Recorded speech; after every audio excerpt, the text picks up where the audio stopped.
So I've seen a lot of questions online about how gear and cosmetics work in Hogwarts Legacy, as well as the very limited number of gear slots. Also, when and how do you finally get a broom? Well, let's start with the gear, because it's very important to understand there's a difference between the appearance of your gear and the actual item. You'll start the game with only 20 total gear slots, and that's all of your items combined. So while it first may appear that it's 24 each of them, it's actually for everything. Now, with that being said, you'll want to always make sure you are equipping your highest level gear, regardless of what you look like, even if you don't like its appearance, because you can change it. Now, if you're familiar with games, then you've seen things like this before, but if you're new to RPGs, then this is what's known as a transmog system. It's really a player-friendly system because it means you can have whatever stats you want in addition to the look you want. So when you're in the gear menu and you press X if you're on PlayStation, or A if you're on Xbox, you'll open up a sub-menu for that specific piece of gear, which you can compare to your other items in the same slot. That's how you check out if you have anything better. You'll also want to take note of the trait later on in the game, but you don't really need to worry about that early on. Now, once you have your best gear equipped, then you can back out to the main gear menu here, and this time, when you hover above a piece of gear, note the Appearance button prompt here. And here is where all your appearances for gear are stored. So you aren't limited here in the total number like you are with the actual gear piece itself. Items like the Dark Arts cosmetic set, the House Fanatic robes, all of these Twitch drops we've been getting, they will appear here as well. They are not considered a piece of gear, but rather a cosmetic. What's even better about this system is that you'll keep all of your appearances even after selling the piece of gear. So every time you obtain a new piece of gear, it's going to instantly unlock as an appearance as well. So don't be disappointed as you're traveling about the world finding lower level gear, because if you like the look of that, you can actually still use it as a cosmetic and then sell the gear piece. Now, as you progress further through the game, you may want to hang on to more of your gear because of the various traits that can be applied. And if you want to keep more gear, you're going to need more gear slots. And the way you unlock more gear slots is by doing the Merlin puzzles, which are scattered about the open world.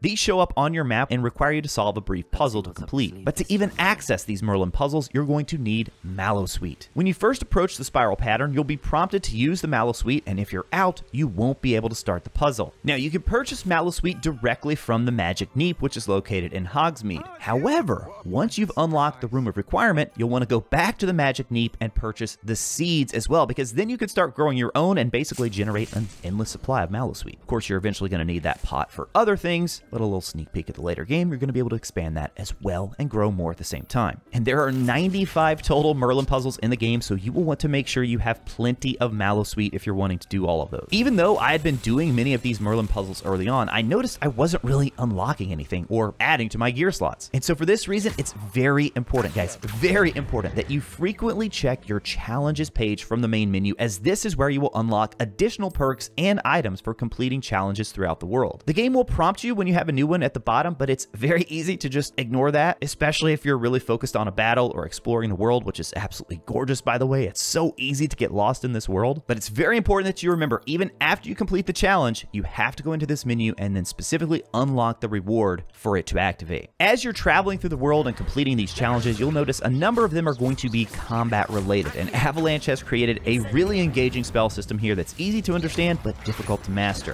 One of the things that's really helped me so far is knowing enemy strengths and weaknesses. Most enemies in the game are going to have a specific spell or a specific way of attacking them that they are weak to. So this is where you want to make sure that you don't ignore your field guide, because this book is a trove of information that's helpful in battle. You get to this by navigating to the collections page, and there's going to be a category for enemies, and here you'll be able to find an entry for every single enemy that you've met in the game. And then if you read this entry, you're going to see a tip or two about how best to deal with them in battle. Of course, pretty obvious, you know spiders are going to be weak to fire, same for Inferi, but there are some surprising ones here that may really help you out in battle. I had this really tough one with an armored troll, then went back later and read that you can actually use Flipendo in a very specific way, which I didn't have that unlocked yet, but you can use it in a very specific way to do even more damage to this troll. All right, for our next one here, another combat tip, because one of the most important combat spells to master is Protego. This is considered one of the game's essential spells by the devs at Avalanche, so you won't find it as a slottable spell, which is really nice. It's always going to be right there, mapped triangle for PlayStation and Y for Xbox. And you'll want to really practice the timing of this. While you can simply hold it down and it will last for about 1.5 seconds or so, if you time it just right after you see the little gold golden indicator right here. It's going to flash above your character's head. That indicator means the incoming attack can not only be blocked, but it can be essentially parried. So if you time it just right with an incoming spell, it will result in a perfect parry and send the spell flying back toward the enemies. But the benefits don't end there, because if you keep holding down, even after deflecting the attack, you'll fire off a Stupefy spell to stun your enemy. And Stupefy is really powerful, guys, because like the ancient magic attacks and the unforgivable spells, it will actually break through any enemy shield regardless of its color. Very, very useful. Protego,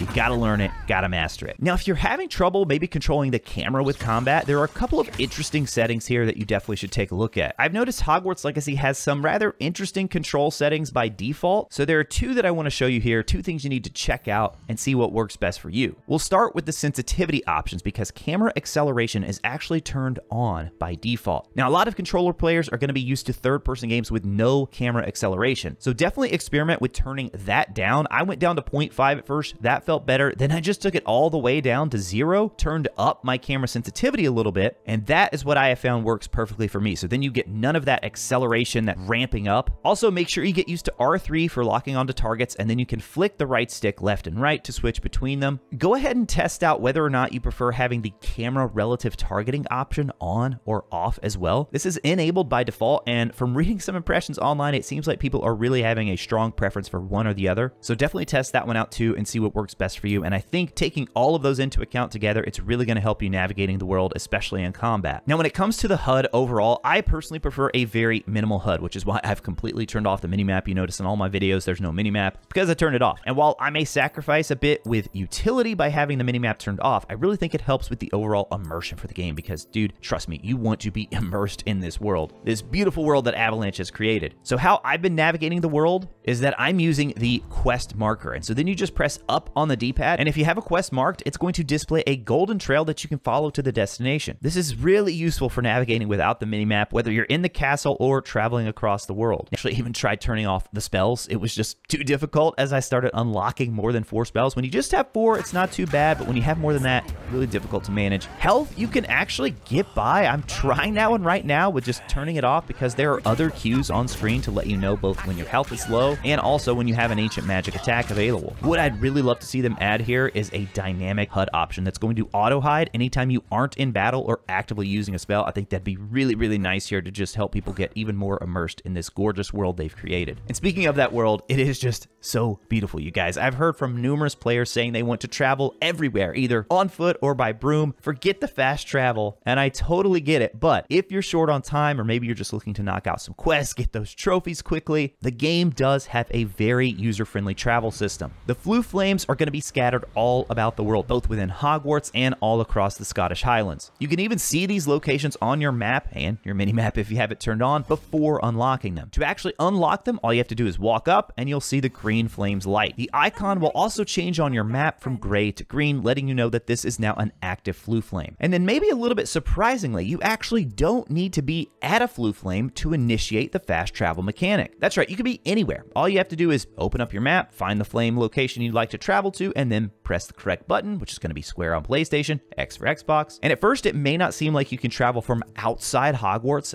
back to the inside, but you actually can. You can see the menus on the left here, which indicate different locations within Hogwarts. So you can go click on one of those, which is going to open up this extra menu that you see. I mean, Hogwarts is just so big, you guys. It's so big. You have to open up an extra menu to be able to see the Floo Flames here. It's going to kind of zoom in for you. So you can use that menu on the left, or you can go directly over to the little flags here, which again, when you tap on those, that's going to open up that extra section of the Hogwarts map so you can see the Floo Flames in that specific area. Also, 2 of the rooms that you're going to be traveling back and forth to a lot are the map room, which if you haven't unlocked that yet, don't worry, you'll see it in due time, as well as the room of requirement. And when you unlock these, they're going to have their own specific section here, so you could just immediately hop to either one of those. There are also certain missions and items you can only access based on the time of day. And while the game doesn't really go out of its way to show you this feature, you actually can manually choose to alter the time of day by waiting and skipping time. Now, there are some times based on weather and the exact timing in the game where it can be difficult to tell whether the game is set as night or day. So another nice quality of life option I'd love to see is if they actually stated somewhere when you go to change it, what are you currently on? Are you going to night? Are you going to day? All you have to do to find this is you open up your map, and then you're going to see the prompt here in the bottom right. It just says wait. Very, very helpful if you want to pass the time. And there's also going to be a very specific quest. You guys will know it But when you come to it, where to even access this certain item, it has to be night for you to grab them. So when you find these about the world, now you know how to change it to night very easily. Now, I just want to quickly say, if you guys are finding this video helpful, consider subscribing to the channel for more Hogwarts Legacy content. Trust me, we have so much already, and we have plenty more on the way. But now let's get to number 10, because one of the biggest questions I keep seeing online is, when do I get a broom? I want to fly. Retro, when can I fly? Let's be honest here, as great as walking is, it does get old after a while, and broom flight really opens things up in a whole new way. So if you want to get the broom as fast as possible, then you're gonna have to stick to the main missions and knock them out as quickly as you can. But I have to stress here, this is quite a few hours into the game. It's still, I mean, early kind of in the grand scheme of things, but it's much later than I expected. I thought it was gonna be within the first hour or two of the game you were gonna get a broom. So keep doing the story missions, and eventually you're going to get the mission for your first flying class with Madame Kogawa. And after completing this, you'll then be able to travel to Hogsmeade and purchase a broom for 600 gold from Spintwitch's Sporting Needs, which is one on the south side of Hogsmeade, Flame travel point very close by. Now, these broom controls, they do take a little bit to get used to. There's also an extra set of control options for the broom. If you look here in the bottom right of your screen whenever you're flying, press right on the D-pad and you're going to see this extra set of controls. And I found one here that made flying, especially over long distances, much easier. So there are really two sorts of speed boosts for your broom. One is just a basic boost you activate with the right trigger, holding it down, whereas the left trigger will make you go even faster. However, that one is tied to the yellow meter in the bottom right corner of your screen. So that one you'll have to kind of pace yourself how often you're using that boost with the left trigger. The boost with the right trigger, though, is really something that you're going to want to hold down almost at all times, unless you're slowing down and you want to look around, see where you're at, something like that. I found, again, if you're really traveling a long way, it can get a little bit tiresome to keep holding down that right trigger constantly. Fortunately, there's actually another way to activate that boost and to basically just toggle it on, and it is by pressing L3 with the left stick. So the benefit here is you press it once, let go, and you're going to maintain that speed. And then, of course, you can still use the L2 for that extra boost as well. But unlike the right trigger, you don't have to continuously hold it down once you click in L3. Hopefully you found these tips helpful, and hopefully you're enjoying Hogwarts Legacy. I certainly am. If you're curious to my thoughts on the game so far, you can check out the video on the right side of your screen now, which is my impressions after my first 20 hours with the game. As always, guys, thank you all so much for watching. I'll talk to you again soon.